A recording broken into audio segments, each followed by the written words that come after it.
श्री स्वामी समर्थ. श्री गुरुदेव दत्त. नमस्कार स्वामी भक्तांनो. मी तुम्हाला जे सांगते ते ज्ञान मी अनुभवावरून सांगते किंवा मी कुठं तर ग्रंथातनं ह्याच्यातनं वाचन करून घेतलेलं असतं. जे खरं आहे तेवढंच सांगते. मी उगाच खोटं काही सांगत नाही. तर तुम्ही माझे व्हिडिओ फक्त पुढे ढकलू नका. 1-2 मिनिट ऐकलं, वरती केला, तो पूर्ण ऐका. आपलं आयुष्य अंधारातून प्रकाशात कसं जाईल ह्या विषयात मी काही गोष्टी सांगत आहे. गुरूंनी सांगितलेलं गुरु आणि ज्ञान असे काही विचार मी सांगणार आहे. तर ते तुम्ही व्यवस्थित लक्ष देऊन ऐका आणि आपल्या आयुष्यात बदल करून घ्या. म्हणजे आपलं आयुष्य दुःख कमी होईल आणि सुखाच्या जवळ जाऊ किंवा गुरुच्या जवळ जाऊ, अध्यात्माच्या जवळ जाऊ. तर त्याच्यासाठी गुरु म्हणजे दिवा. तो स्वतः जळतो पण आपल्या आयुष्यात प्रकाश भरतो. दिवा काय करतो? तो स्वतः जळत असतो आणि तो सगळ्यांना प्रकाश देत असतो. अंधार झाल्यावर आपण दिवा लावतो. तसा आपला गुरु असतो. त्याच्यामुळं प्रत्येकाला गुरु असणं आवश्यक आहे. ज्ञान म्हणजे पाणी. गुरु ते पाणी आहे जो कोरड्या मातीला जीवन देतो. ज्ञानाशिवाय आपल्या आतमध्ये ओलावा निर्माण होतच नाही, भक्तीचा, प्रेमाचा, शांतीचा. त्याच्यामुळं ज्ञान म्हणजे पाणी. गुरु ते पाणी आहे. तिसरं काय आहे? गुरुशिवाय ज्ञान अंधारात आणि ज्ञानाशिवाय गुरु मुक. म्हणजे जर गुरुच नसेल तर ज्ञान आपलं अंधारातच असतं आणि गुरु मुक असतो. म्हणजे गुरु बोललाच नाही तर आपल्या ज्ञानाचा काय अर्थच नाही. गुरु पाहिजेच पाहिजे. ह्याच्यावरून हेच समजतं आपल्याला. शाळा अक्षर शिकवते, गुरु जीवनाचे व्याकरण शिकवते. शाळा आपल्याला लिहायला वाचायला शिकवते. कुठं काय असलं आपण लिहू शकतो, वाचू शकतो. पण गुरु काय करतो? गुरु आपल्याला जीवन कसं जगायचं आणि आयुष्य कसं घडवायचं हे शिकवतो. म्हणजे गुरु इथं पण आपल्याला गुरु गरजेचा आहे. गुरुचा राग कसा असतो? कडू औषधासारखा असतो. औषध कितीही कडू असलं तरी आपला आजार तर बरा करतोच. 6. गुरुचे मौन सर्वात मोठे प्रवचन. आपण गुरुला एखादा प्रश्न विचारतो किंवा आपली व्यथा सांगतो तर गुरु मौन असतो. तर त्याच्यातून आपण समजून घ्यायचं. त्याच्यातच सर्वात मोठं प्रवचन आहे. कारण तिथे आत्मा बोलतो, आपण नाही. आपण मनातनं जसे गुरुशी बोलतो तसं गुरु पण आपल्याला बोलतो. पण ते समजून घेण्यासाठी आपली तेवढी पात्रता पूर्ण व्हायला पाहिजे. त्याच्यासाठी आपल्याला भक्ती तर करावीच लागेल. ज्ञान पुस्तकात नाही, गुरुच्या कृतीत असते. आपल्याला जो गुरु शिकवतो ना ते आपण अनुभवायचं असतं. ते पुस्तकात कुठेही लिहून ठेवलेलं नसतं. आपल्या छोट्या छोट्या अनुभवातून आपल्याला ते गुरु शिकवत असतो, कृतीतनं दाखवत असतो. गुरु म्हणजे शिल्पकार. तो घाव घालतो कारण मूर्ती बनवायची असते. गुरु आपल्याला एखादी शिक्षा देतो किंवा एखादी अडचण निर्माण करतो किंवा अजून काय. पण त्यातून आपण काय म्हणतो, मी एवढं करतो तरी पण काय माझं होतच नाही चांगली. पण गुरु त्यावेळेस आपल्याला घडवत असतो. त्यामुळे आपण संयम तर राखला पाहिजे. ज्ञान जमा करू नका, वाटा. कारण दिव्याने दुसरा दिवा लावला की कमी होतो, नाही का? तसंच आहे. माझ्याकडं जे ज्ञान आहे ना मी ते तुम्हाला सांगते किंवा तुम्हाला वाटते. तर तुम्ही ते लक्षपूर्वक ऐका. त्यांना माझ्या ज्ञानात अजून भर पडणार आहे. तसंच एका दिव्याने दुसरा दिवा लावला तर अंधार होणार आहे का? नाही. तो अजून प्रकाश वाढणार आहे. तसं आहे. गुरुचा हात डोक्यावर आला की नशिबाचे दरवाजे उघडतात.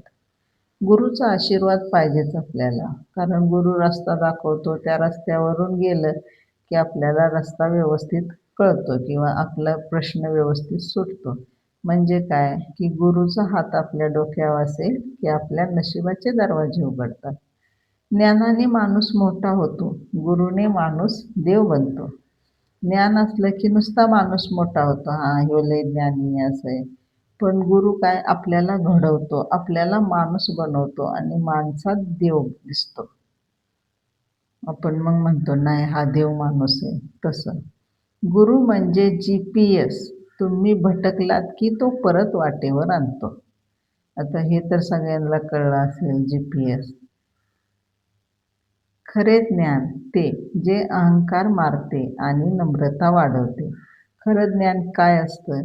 आपल्या मनात जे मीपणा असतो, मी हे करतो, मी ते करतो किंवा गर्व. आत्ताच्या जमान्यात काय म्हणतात त्याला? इगो. तसं खरं ज्ञान काय करतं? आपला इगो मारतो आणि आपल्यामध्ये नम्रता निर्माण करतो. गुरु सांगतो ते ऐका आणि जे करतो ते बघा. दोन्ही ज्ञान आहे.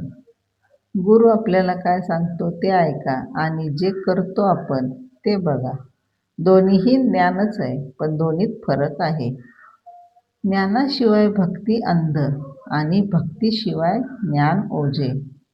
ज्ञानाशिवाय म्हणजे आपल्याला जर माहितीच नसेल तर आपली भक्ती आंधळी आहे ना, आपण चाच पाळतो असं. आणि भक्तीशिवाय ज्ञान ओझ आहे. म्हणजे आपल्याकडे नुसती भक्ती आहे, पण ज्ञानच नाही. त्याचं ओझं होतं ना मग.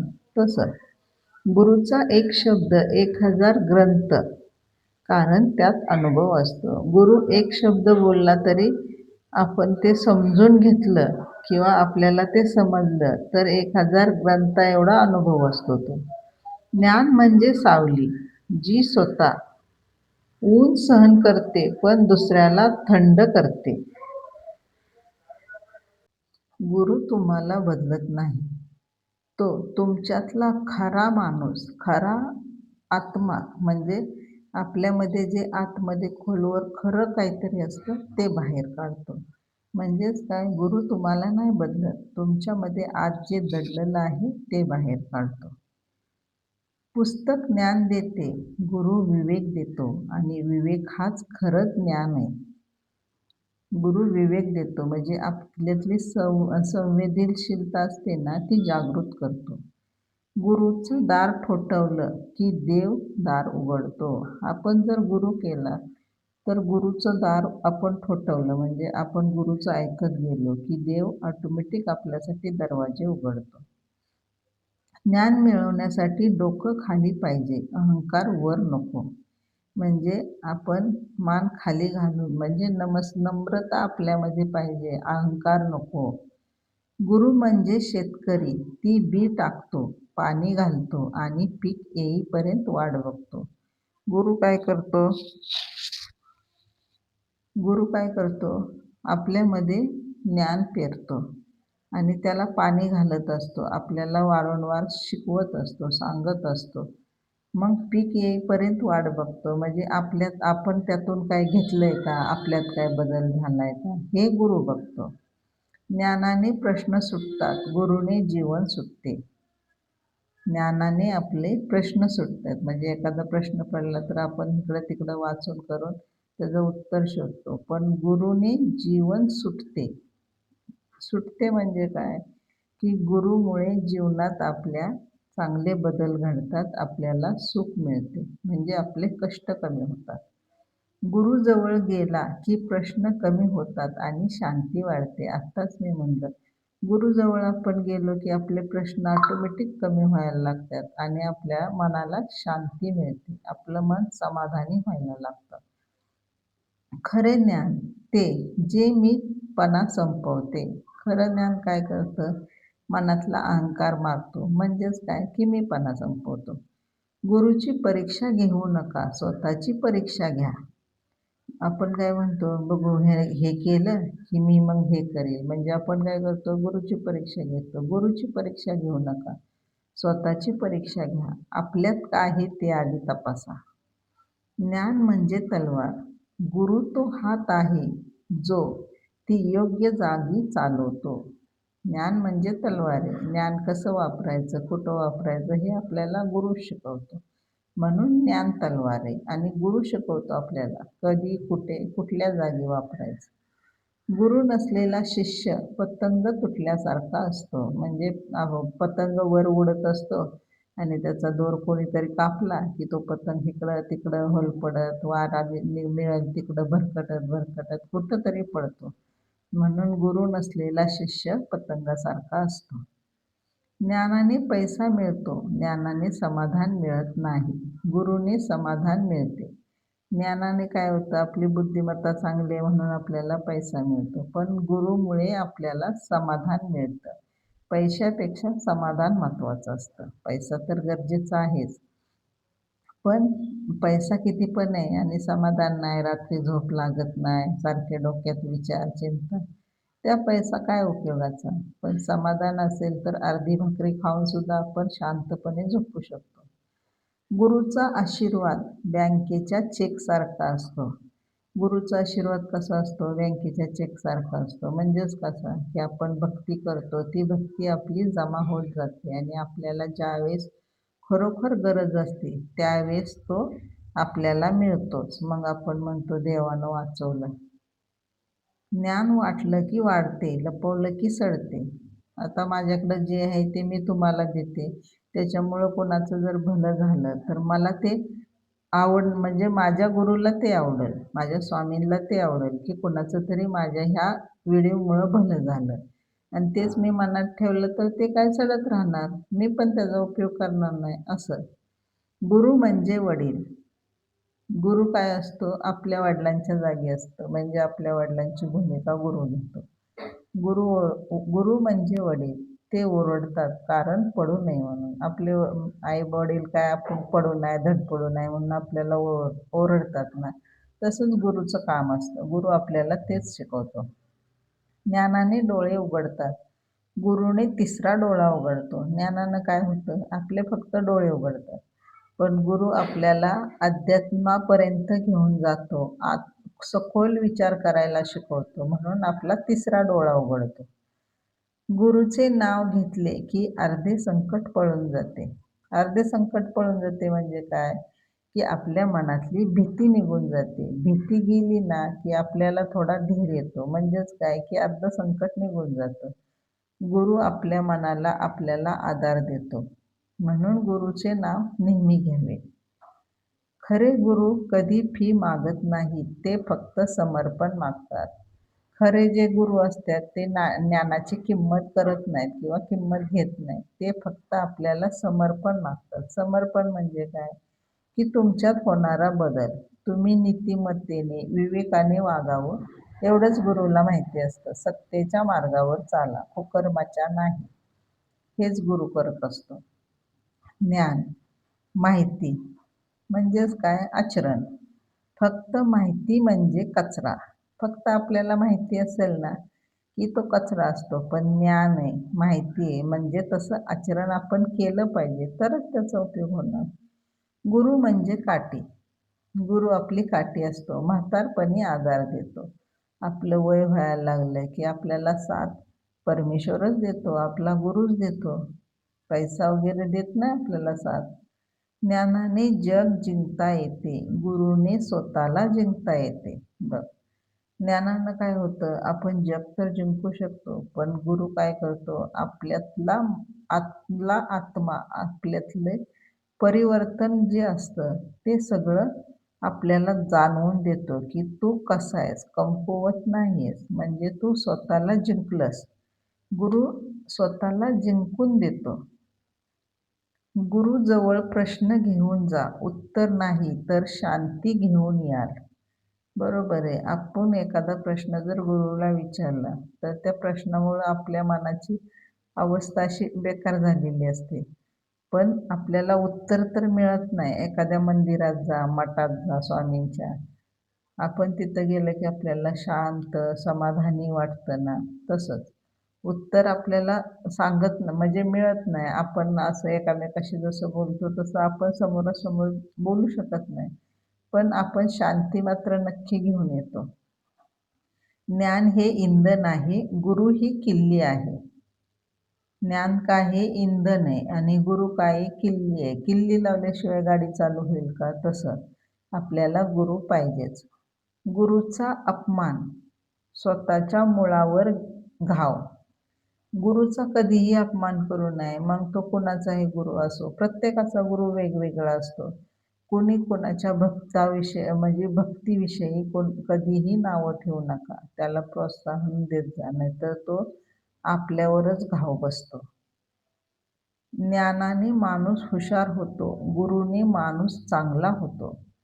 ज्ञानाने हुशारी तर मिळते, प्रगती तर होते, पण मगाशी मी म्हणलं गुरुने माणसातला माणूस जागा होतो. गुरु म्हणजे मंदिर, आत गेलात की शुद्ध होता. गुरु म्हणजे आपण एखाद्या मंदिरात गेलो की आपल्याला कसं समाधान वाटतं, कुठला विचार येत नाही, काय येत नाही तसं. ज्ञान वाचा, पण गुरुचा चेहरा विसरू नका. पुस्तके ग्रंथ वाचा, पण गुरुचा चेहरा कधी विसरू नका. गुरुला कधीही विसरू नका. गुरुचा एक अश्रू शिष्याच्या 100 पापाचा नाश करतो. आपण एवढं चांगलं वागायचं, एवढं नम्र राहायचं की गुरुला पण आपल्याला बघून असं डोळ्यामध्ये पाणी आलं पाहिजे.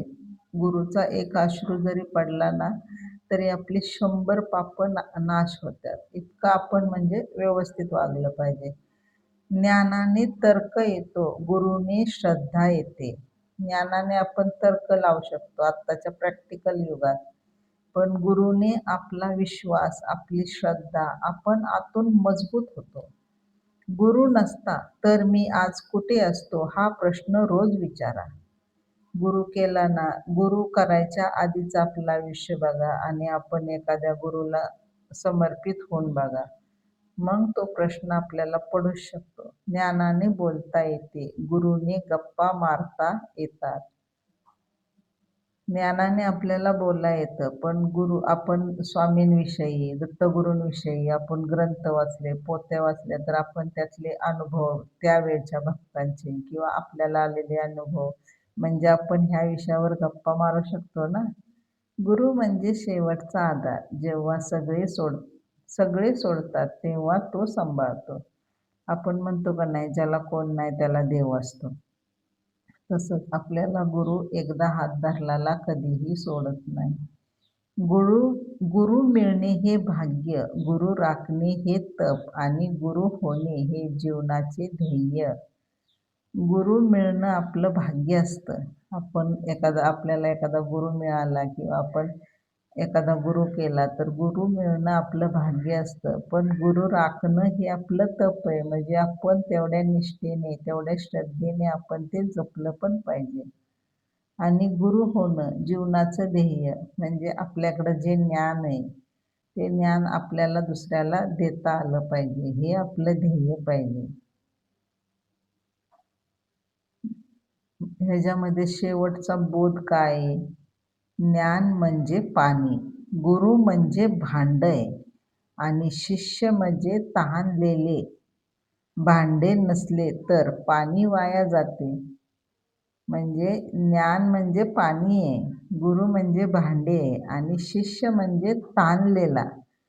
भांडच नसल म्हणजे गुरुच नसेल तर पाणी वाया जाणार आणि पाणी नसेल तर भांडे रिकामे आणि तहान नसली तर दोन्ही व्यर्थ.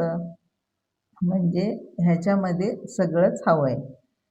ज्ञान पण पाहिजे, गुरु पण पाहिजे आणि शिष्याची तेवढी तळमळ पण पाहिजे गुरुसाठी. तर हे सगळं होऊ शकतं. म्हणून गुरु, ज्ञान आणि श्रद्धा तिन्ही हवेत. श्री स्वामी समर्थ. जय जय स्वामी समर्थ. गुरुर्ब्रह्मा गुरुर्विष्णू गुरुर्देव महेश्वरा. गुरु साक्षात परब्रह्म तस्मै श्री गुरुवे नमः. माझ्या ह्या व्हिडिओमुळं एखाद्याच्या आयुष्यात थोडा जरी बदल झाला तरी माझी सेवा स्वामींपर्यंत, दत्तगुरू महाराजांपर्यंत पोचली एवढं मी नक्की समजेल. व्हिडिओ आवडला तर कमेंटमध्ये श्री गुरुदेव दत्त श्री स्वामी समर्थ लिहायला विसरू नका. आणि तुम्हाला अजून कुठली माहिती हवी असेल तेही सांगा. माझे शब्द कुठं अडकळतात, कुठं चुकतात त्याच्यासाठी मला माफ करा. श्री स्वामी समर्थ.